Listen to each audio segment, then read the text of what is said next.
कहीं हुंकार कहीं ललकार, कुछ पुचकार कुछ वादे कुछ इरादे, ये अच्छा वो बुरा, इनकी जय उनकी जय हो रही है। इन सब के बीच 9 जिलों की 55 सीटों पर इम्तिहान जारी है।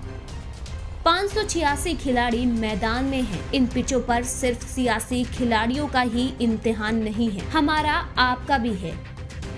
ये परीक्षा है हमारे विवेक की, ये परीक्षा है हमारी पारखी नजरों की, ये परीक्षा है बेहतर का चुनाव करने की। सबसे पहले बात चुनावी पिच की।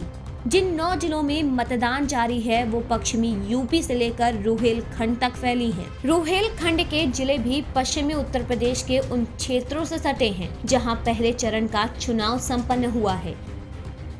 क्षेत्र में पहले चरण के मतदान का दूसरे चरण पर भी साफ असर दिखेगा। बहरहाल सियासी पंडितों का मानना है कि ज्यादातर सीटों पर मुकाबला कड़ा होगा। वहीं बीजेपी के सामने ये चरण परीक्षा की घड़ी जैसा है। पिछले चुनाव में जब भगवा लहर थी तब भी 17 सीटें ऐसी थी जिनका मिजाज लहर से प्रभावित नहीं हुआ था। सहारनपुर जिले में 7 सीटें हैं। इनमें से 4 बीजेपी, 2 कांग्रेस और 1 सपा के खाते में गई थी।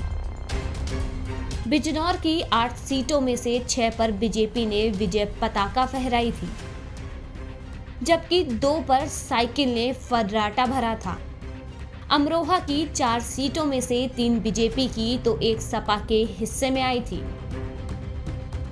संभल में भी बराबरी की टक्कर हुई थी। 4 सीटों में से 2 बीजेपी और 2 सपा के हाथ लगी।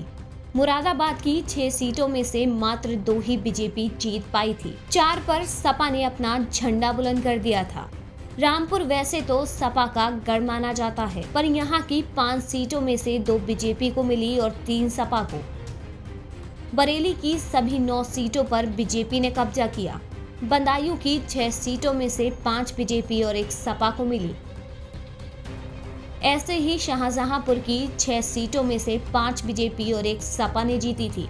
इस बार की चुनावी पिच ऐसी है जो भगवा खेमे के रण कौशल का इम्तिहान लेगी। अब बाजी कौन मारता है, कौन मैन ऑफ द मैच बनता है, ये तो देखने वाली बात होगी।